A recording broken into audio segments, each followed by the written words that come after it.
오늘은 한국 주요 기업들에서 발생한 중대 산업재해 문제, 그리고 그 배경에 있는 구조적인 원인들을 좀 깊이 파헤쳐 보려고 합니다.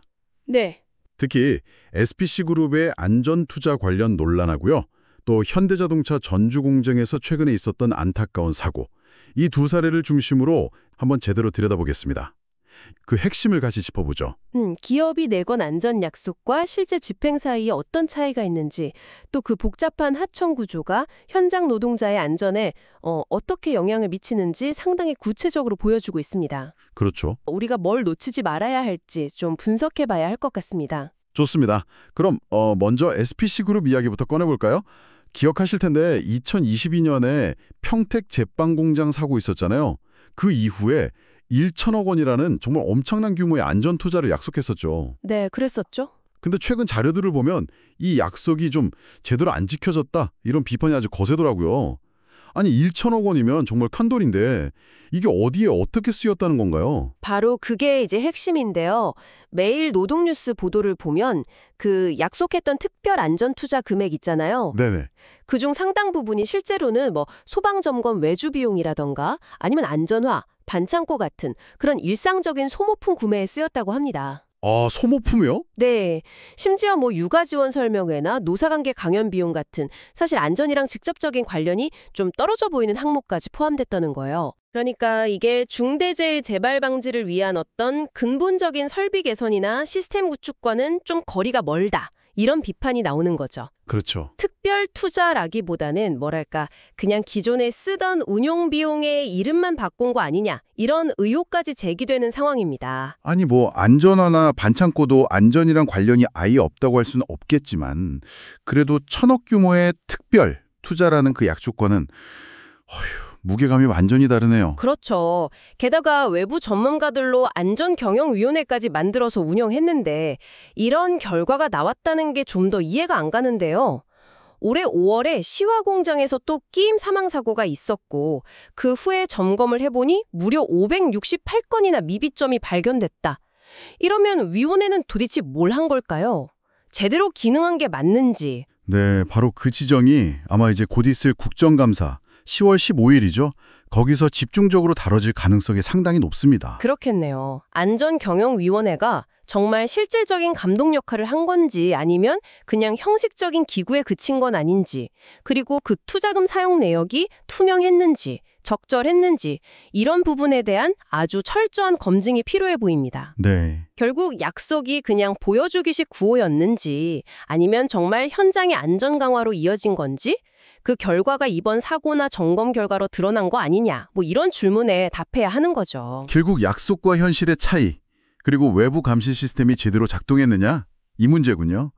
근데 이게 비단 SPC만의 문제는 아닌 것 같습니다. 현대자동차 전주공장 사례도 있었잖아요. 네, 맞습니다. 지난 3일에 이곳에서도 하청 노동자 한 분이 추락해서 사망하는 정말 비극적인 사고가 있었습니다. 그렇습니다.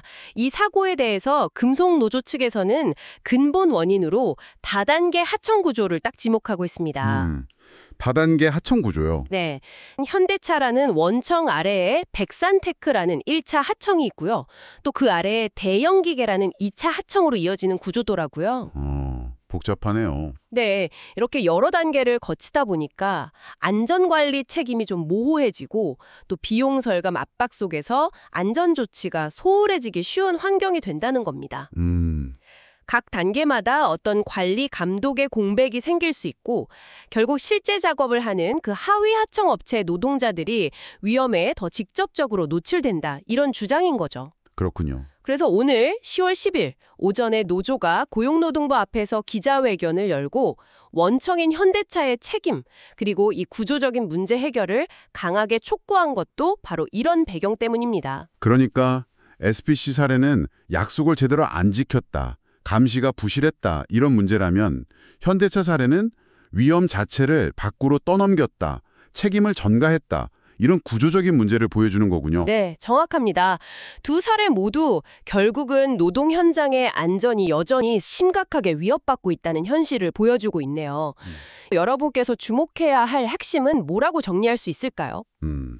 이 두 사건이 겉보기에는 좀 다른 양상이지만 근본적으로는 기업의 어떤 안전 경영 의지 그리고 그 책임 소재의 문제를 관통하고 있다고 봅니다. 네. SPC 사례는 기업이 스스로 한 약속조차 제대로 지켜지지 않을 수 있다는 점을 보여주고 또 현대차 사례는 그 복잡한 고용구조가 어떻게 안전의 사각지대를 만드는지를 아주 여실히 드러내죠. 그렇죠. 이건 결국 기업의 어떤 자율적인 노력이나 현재의 감독 시스템만으로는 이 산업재해를 막는 데 좀 한계가 있을 수 있다. 이걸 시사하는 것 같습니다. 특히 산업재해 감축을 주요 국정과제로 내건 현 정부의 정책 방향이나 그 실효성에 대해서도 다시 한번 좀 생각해보게 만드는 그런 지점이죠. 오늘 저희는 SPC그룹의 안전투자금 논란과 현대차 전주공장의 중대재해 사례를 좀 깊이 있게 살펴봤습니다. 기업의 약속과 실제 행동 사이의 거리, 그리고 이 복잡한 하청 구조가 노동 현장의 안전에 어떤 영향을 미치는지 이렇게 사고가 반복되는 상황 앞에서 우리는 계속 질문을 던지게 됩니다. 과연 기업의 어떤 선언적인 약속이나 지금 수준의 법적 규제, 외부 감시 이런 것만으로 충분할까? 어쩌면 기업 내부의 조직 문화나 의사결정 구조, 그리고 위험을 자꾸 아래로 떠넘기는 현재의 하청 시스템 자체에 대한 아주 근본적인 성찰과 변화 없이는 이 문제의 고리를 끊기가 참 어렵지 않을까 그런 생각도 듭니다. 네. 이번 사건들을 계기로 우리 사회가 노동자의 안전을 정말 실질적으로 보장하기 위해서 어떤 더 깊은 고민과 제도적 보완이 필요할지 다 같이 생각해보는 계기가 되었으면 합니다.